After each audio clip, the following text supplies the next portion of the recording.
오늘 이제 2024년 12월 18일 수요 예배 벨직 신앙 고백서 25항입니다. 그리스도 율법을 성취하신 분, 그리고 제가 붙인 제목은 그림자와 실체입니다. 이제 지난 시간까지 예수 그리스도로 말미암은 칭의에 대해서 나눴습니다. 칭의. 우리의 의로움은 오직 예수님의 이름 때문입니다. 우리의 의나 우리의 선행이 전혀 들어가지 않습니다. 칭의에 있어서 이어서 지난주에는 성화, 선행에 대해서 말씀을 드렸습니다. 이 성화는 우리가 신앙생활을 하며 선택의 여지가 아니라 그리스도를 믿는, 예수를 믿는 모든 사람들, 신앙생활을 하는 모든 사람들에게는 이 성화와 선행은 필수 요소다 했습니다. 그래서 사실 신비예요. 우리가 예수를 믿는 일들 속에서 신비가 아닌 일은 하나도 없습니다.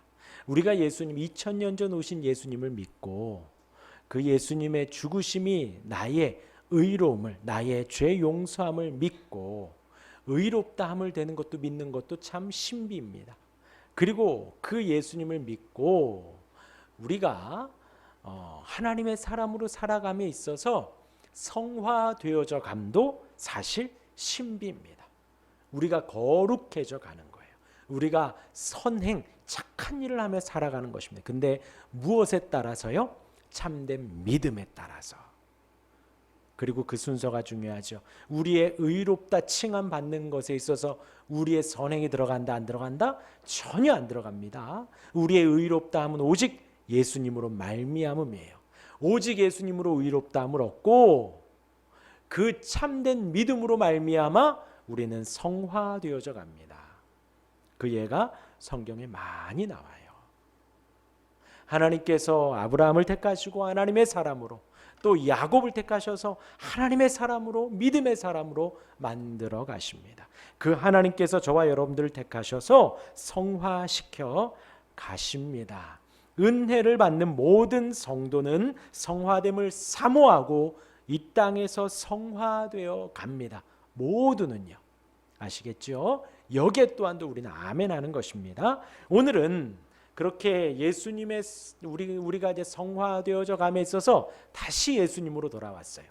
그래서 예수님에 다시 초점을 맞춰서 그리스도 율법을 성취하신 분에 대해서 또 나누게 됩니다. 그런데 이제 왜 다시 예수님에게로 왔냐? 이 벨직 신앙고백서가 작성될 당시에 천주교, 물론 지금도 마찬가지입니다. 천주교는 구약의 의식을 따라왔습니다. 그래서 그리스도가 예수님이 이룬 단번에 성취한 속죄의 교리를 그들은 인정한다고 하지만 그들의 예배와 그 미사를 통해서 부정하고 있어요. 그들에 대한 오늘 이 25항이 그들에 대한 반론이 되기도 하고요. 또 더 나아가서 당시에 제세례파에 속한 사람들은, 그러니까 천주교가 있고요, 제세례파가 있습니다. 제세례파에 속한 사람들은 구약의 율법의 의식을 예수님이 성취하셨다라고 고백을 해요. 선포를 합니다. 그래서 구약이 필요 없다라고까지 말을 하는 거예요. 구약이 폐기돼도 된다.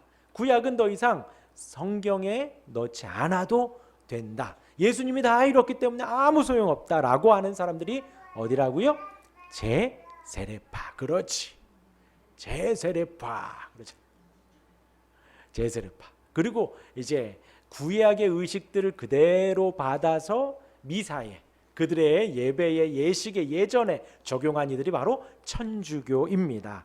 그 둘에 대한 예수님이 꼭 있어야 하는 율법을 성취하신 분이다라는 것을 지금 말해주고, 그 시대상에 있어서 완전히 예수님만이 우리에게 너무나도 중요하고 신구약 성경이 예수님을 말하고 있다라고 있는, 물론 지금 이 시대도 마찬가지입니다. 그러한 시대적 상황 속에서, 지금 우리의 이 시대적 상황 속에서 벨직 신앙고백서는 구약과 신약이 모두 중요함을 강조하고 있습니다.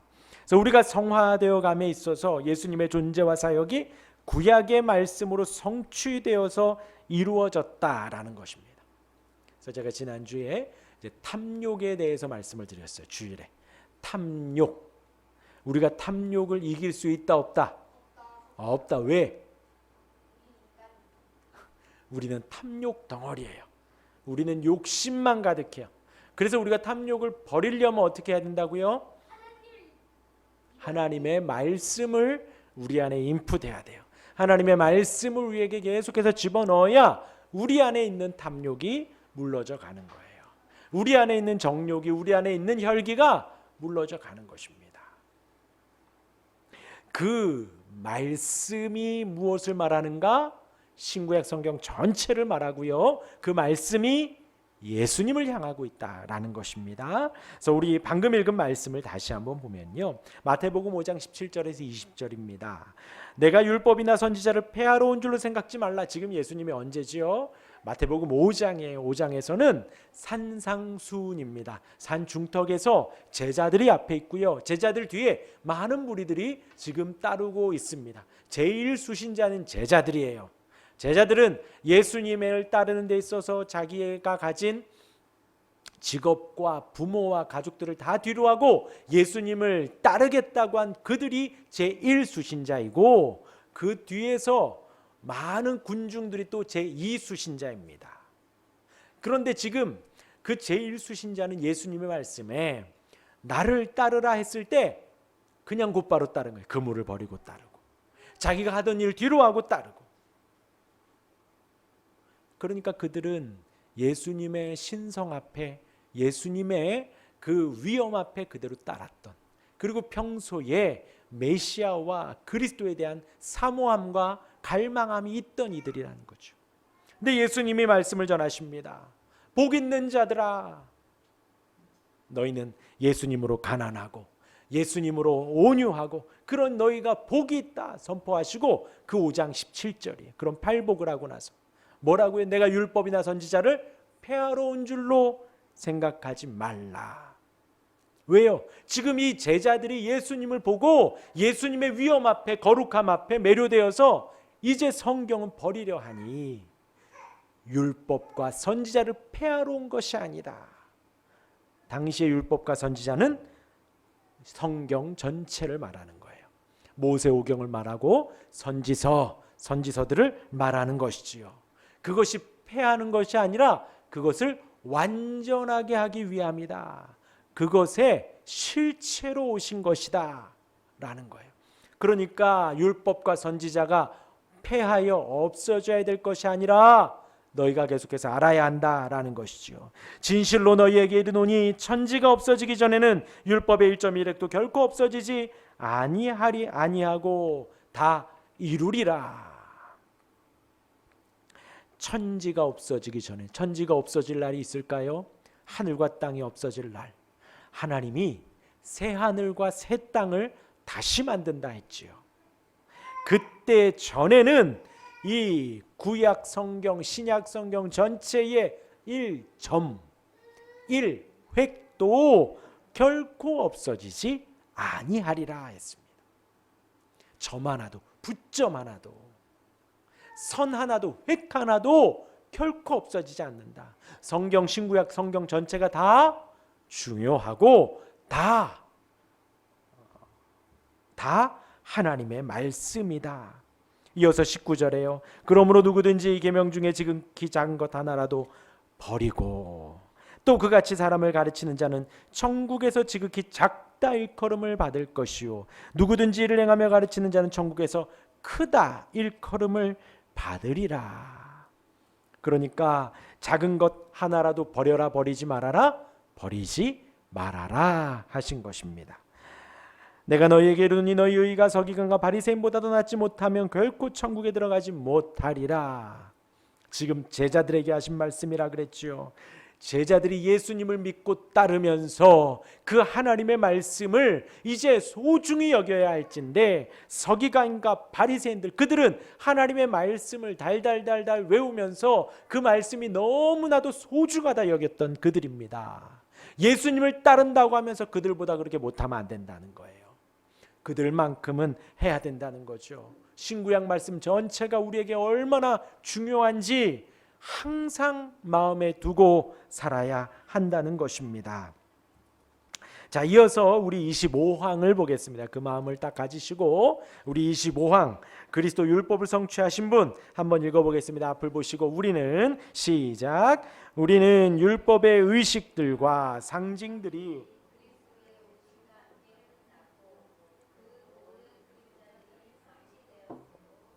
그리스도인들 가운데서는 사용하는 것이 폐지되어야 한다는 것을 믿습니다.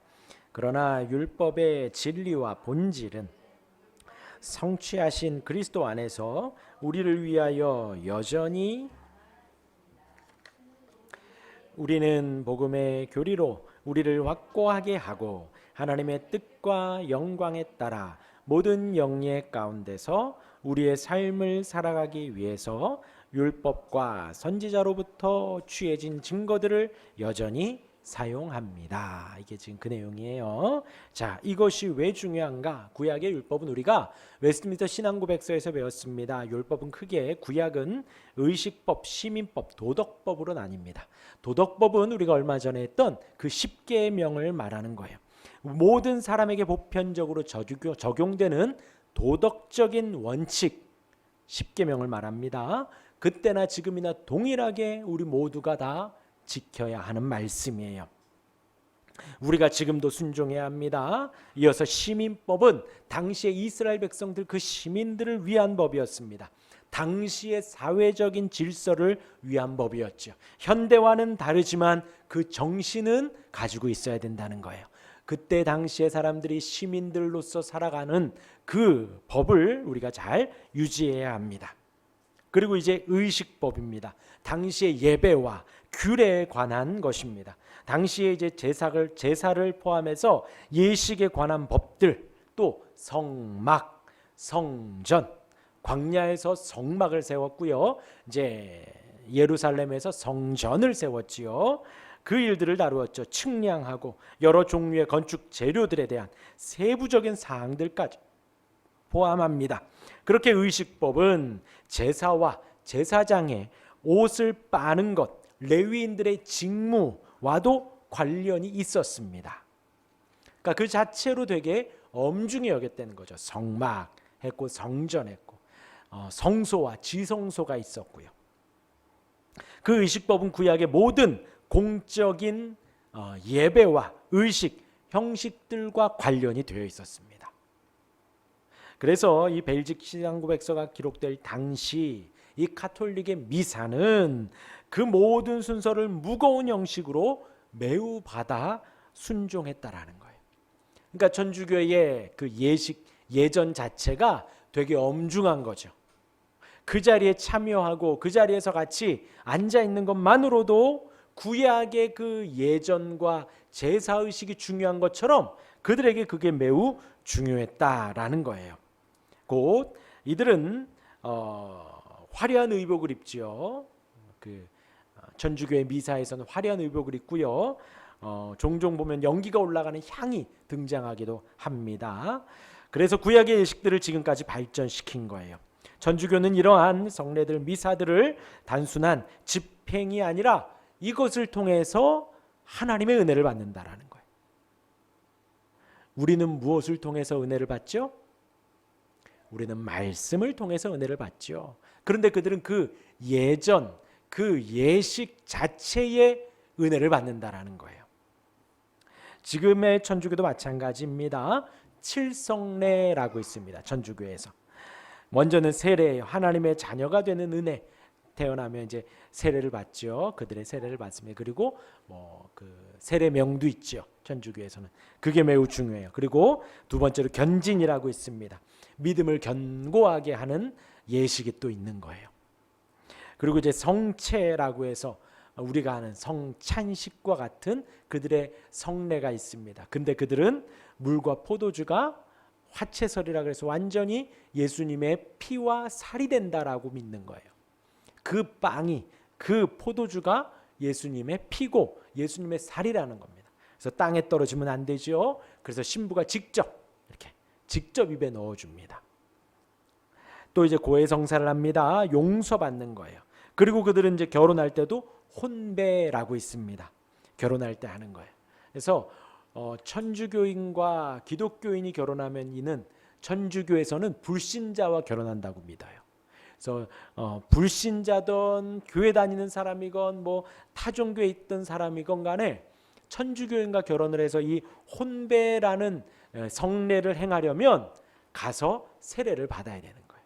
가서 그 일정 교육을 수료를 해야지 그 세례를 받고 그러한 지금 이 여기에서 말하는 혼배가 은혜롭게 진행이 되는 거예요.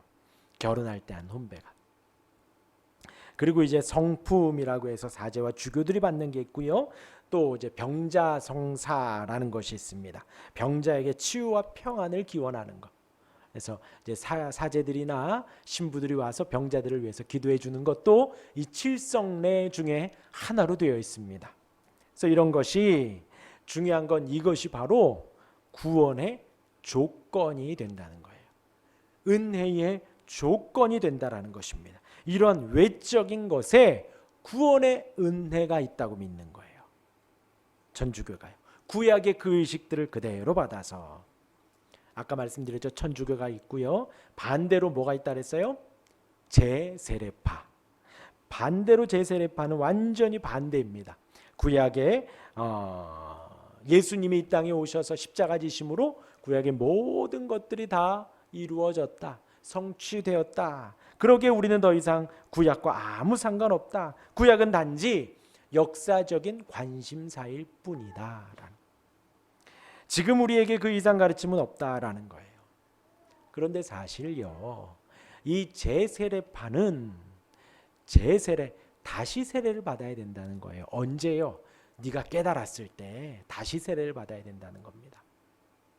그러니까 우리는 유아 세례를 받고 입교식을 하지요. 그리고 성인이 돼서 군대에서 받던 성인이 돼서 교회를 다녀 세례를 받았으면 우리는 더 이상 세례 예식을 일평생 한 번만으로 해서 인정을 하고 받아줘요. 근데 이 제세례파는 은혜 받으면 다시 또 세례를 받고 다시 또 세례를 받는다라고 주장을 하는 거예요. 그렇게 신약이 구약의 말씀의 성취로 신약이 중요하기 때문에 구약은 하나도 중요하지 않다라는 것입니다. 뭐 이 시대에도 이렇게 심취된 목회자들이 종종 있습니다. 그래서 설교할 때에 신약만 가르치고요. 구약은 전혀 말하지 않는, 혹 구약을 배우게 되면 어떤 교양을 쌓는 것 그냥 좀 배워주면 배워두면 좀 도움이 되는 것, 신앙생활에 조금 도움되는 것, 그 정도로만 여긴다는 것이죠.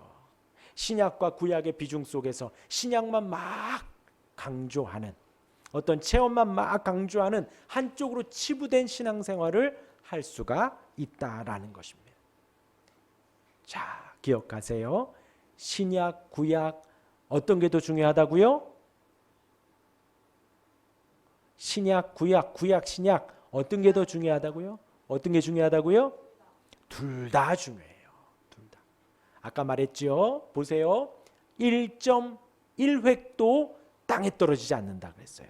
성경 전체의 글자 중에서 점 하나도, 획 하나도 안 중요한 게 없다. 다 중요하다. 그래서 이 율법을 볼 때에 이 율법, 구약, 의식법 등등 이것은 무엇이냐? 칼빈은 그랬습니다. 장차 올 것들의 그림자, 그리고 실체는 이 땅에 오신 예수님인 거예요. 그래서 화가가 만약에 처음에 스케치한다 그러던가요? 연필로 이렇게 틀을 그리고 그 안에 색칠을 집어넣죠. 색을 넣으면 그 연필로 그린 게 보여요? 안 보여요? 안 보이죠. 그와 같다. 구약은 그와 같다. 그렇게 말을 하기도 하고요. 혹시 건축물을 지을 때에 설계도와 같다라는 거예요. 설계도를 하고 요즘에는 막 3D로 이렇게 보여주기도 하고요. 혹은 어떤 건축사 사무실 가면 이렇게 또 작게 모형을 만들어주기도 합니다. 구약의 의식법들은 그것과도 같고 예수님은 완성된 건축물과 같다라는 거예요. 그럼 완성이 됐으니 이 설계도면 아무 필요 없다? 아니죠. 설계도를 알아야 합니다. 알아야 이 건축물에 이곳이 왜 이렇게 있는 줄 알고 그 건축물을 온전히 이해할 수도 있고 나중에 수정하거나 고칠 때에도 이 설계도가 필요하다라는 거예요. 이처럼 구약은 옛 언약의 그림자요 상징입니다. 그것이 율법이고 그것이 의식입니다. 그것의 실상으로 예수님이 이 땅에 오셨다. 예수님이 그 모든 것을 성취하셨다라는 것입니다. 우리는 그러하기 때문에 신약 시대에 들어와서 유대인들이 주장하는 아까 말한 대로 성전 혹은 제단 혹은 제사장 할례 등을 우리는 행하지 않습니다. 그래서 이제 사실 크게 의미는 없지만 가운을 입지 않기도 하고요. 교회에 십자가를 걸지 않기도 합니다. 여기는 그냥 예배당이라고만 불리는 거예요. 여기가 성전이라고 하지 않습니다. 물론 우리가 구약의 마음을 담아서 보통 그냥 툭툭 튀어나오죠. 우리가 어릴 때부터 말을 해왔으니까. 근데 이제 우리가 의도적으로 성전이라 하지 말고요. 거기에 이제 여기만 거룩하다라는 의미가 담겨 있잖아요. 성전이라 하면 여기가 또 제단이라고 하지 않고요. 그냥 여기는 강대상일 뿐이고요. 여기는 예배당일 뿐입니다. 그래서 모든 것을 완성하였기 때문에 그 외적인 것은 폐기하되 그 정신과 그 진리는 그대로 우리가 가져와야 합니다. 우리가 지금 출애굽기를 보고 있죠. 주일날 출애굽기를 봅니다. 십계명이 끝났죠. 십계명이 끝나고 이제 출애굽기 하반부는 그 십계명에서 파생된 여러 가지 당시의 시민법들이나 의식법들에 대해서 말을 해줍니다. 출애굽기 하반절, 창세기, 출애굽기, 레위기에 이어서 계속해서 그런 의식이 나오지요. 이 율법들이 이 시대 우리에게 전혀 필요 없는가? 그 의식은 필요가 없지만 아니라는 거예요. 다 폐기된 그 의식이 아니라 상징이나 본질들은 우리가 알아야 한다는 것입니다. 그러기에 오늘 이제 이 말씀이 그림자와 실제에 있어서 우리는 그림자를 통해 실체를 볼 수 있다라는 것이에요. 그렇다면 그 율법을 우리가 어떻게 사용하는가? 이제 마지막으로 보면요. 앞에서 말한 대로 구약의 상징과 그림자로서 율법의 의식은 이제 폐기되었습니다. 외적인 것은 다 폐기되었어요. 그래서 우리는 천주교처럼 칠성례를 말하지 않습니다. 뭔가 막 화려하고 연기가 들어오는 등을 가지고 오지 않습니다. 그러나 그것이 상징하는 진리와 본질은 그리스도 안에서 신약과 일치합니다. 그리고 그때 당시에 사람들의 본래의 성정도 우리와 똑같습니다. 아브라함이라고 해서 더 나은 사람이 아니고 다윗이라고 해서 우리보다 더 나은 사람이 아니라는 거예요. 똑같은 바울이라고 해서 베드로라고 해서 우리보다 뭔가 더 나은 사람이 아니라는 것입니다. 똑같이 그리스도를 바라며 신앙생활을 합니다. 이제 그 신약 시대 우리 예수님을 중심으로 우리가 사용하는데 오늘 읽은 내용의 마지막에 보면요. 우리는 복음의 교리로 우리를 확고하게 하고 하나님의 뜻과 영광에 따라 모든 영예 가운데서 우리의 삶을 살아가기 위해서 율법과 선지자로부터 취해진 증거들을 여전히 사용합니다. 그래서 구약이 전혀 없어야 되는 것이 아니라는 것입니다. 그래서 기억하시기를 바랍니다. 오늘 25항이 강조하는 내용은 예수님을 증거하는 신구약 말씀은 모두 중요하다라는 거예요. 그리고 우리가 신앙생활하는 신구약의 모든 인원들은 다 예수님을 향해서 신앙생활을 하고 있는 거예요. 구약에 있는 사람들 제사를 하며 양을 잡고 소를 잡으며 예수님을 묵상했습니다. 그와 양과 소가 죽어가며 피를 흘리고 태워지며 죄의 결과가 이러하구나. 내가 죄인으로 저렇게 죽어야 되는데 이 양이 대신 죽었구나 하며 예수님을 묵상하는 거예요. 이제 오실 메시아 그가 우리를 여기서 구원해 주겠구나.